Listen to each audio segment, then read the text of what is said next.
Série daté maintenant consacrée aux vacances utiles. Et aujourd'hui, on va s'arrêter sur ces chantiers solidaires. Des volontaires, jeunes et moins jeunes, participent à des missions d'intérêt général, comme la sauvegarde du patrimoine. Direction la forteresse des Cornes d'Urfé, c'est à Champolly, dans la Loire. Des bénévoles s'activent pour reconstruire un château du XIIe siècle, aujourd'hui en ruine. Jules Longchamp et Julien Ababsa. C'est une forteresse perchée à plus de 900 mètres d'altitude. Juché sur un sommet du Massif central, à la frontière avec l'Auvergne, le château des Cornes d'Urfé n'est aujourd'hui plus qu'un tas de ruines. Pourtant, l'été, cette citadelle du XIIe siècle renaît de ses cendres. Les autres, là, vous commencez déjà à préparer les taloches, tout le matériel pour faire la maçonnerie. Depuis 40 ans, des jeunes bénévoles s'impliquent pour restaurer ce château. Marine participe à son premier chantier. C'est même la première fois qu'elle monte sur un échafaudage. Soyez bien vigilants avec ça. Au moment de planifier ses vacances, cette étudiante d'histoire de l'art n'a pas hésité à s'impliquer dans cette mission du patrimoine. Et ensuite, on pousse. Hop, et on fiche bien au fond. Je sais pas, ça me choque pas de donner un peu de son temps pendant les vacances au lieu d'aller sur la plage. Bon, autant être un peu plus utile que d'habitude, quoi. Vous vous sentez utile là? Ouais, vraiment. Je me dis, ce mur, il pourra tenir quelques années en plus, en tout cas grâce à nos joints, quoi. Quelques siècles, j'espère. Quelques siècles, bon. On espère. On va manger, la Pauline vient d'arriver. Éric de Sèvres connaît le château d'Urfé comme sa poche. Ce maçon supervise ce chantier depuis 1994. À l'époque, il découvre une bâtisse envahie par la végétation. Alors quand on a commencé les travaux, il y avait une forêt à l'intérieur du château.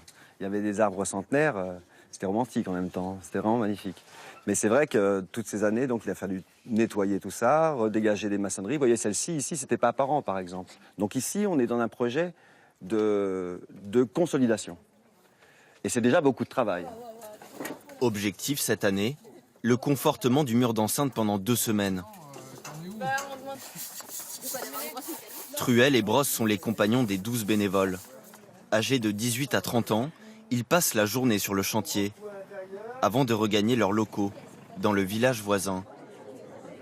Ce soir, les jeunes volontaires ont prévu de rencontrer les habitants de la commune. Merci beaucoup. Ça, c'est le verre de l'amitié, avec un grand. Bien. L'année dernière, vous n'avez pas fait le Non, c'est ma première année ici. La première année. C'est grâce à elle que Oui. je suis ici. C'est elle qui m'a donné envie.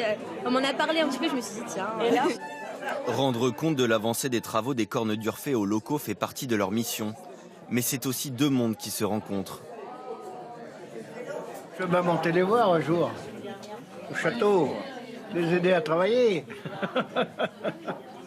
Si on vient en chantier international, c'est que déjà dans la démarche, on a tous plus ou moins une attirance pour les rencontres.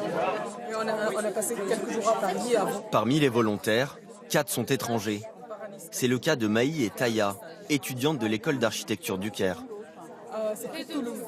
C'était vraiment intéressant de venir ici parce que c'est vraiment différent du Caire et Toulouse.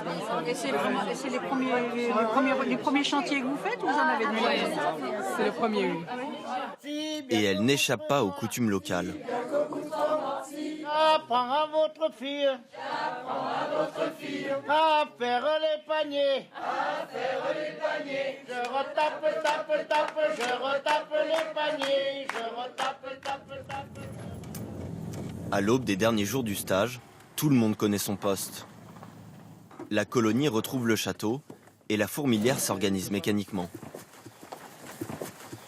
Le petit groupe habituel va faire le mortier.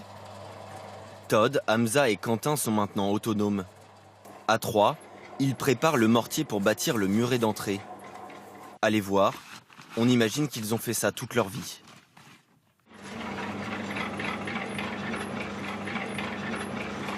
En fait, c'est pas du tout mon métier. Moi, à la base, je suis conseiller et donc je découvre vraiment ces pratiques-là. Et voilà, pour moi, ça me tenait à cœur de participer à une opération de restauration du patrimoine.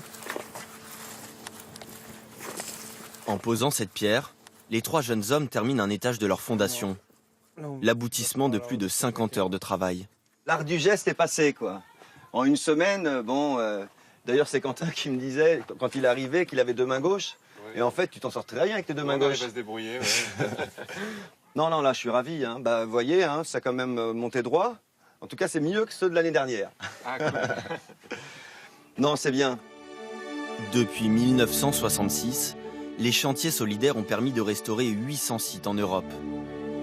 Une réhabilitation du patrimoine historique impossible sans le travail de 4000 bénévoles chaque année.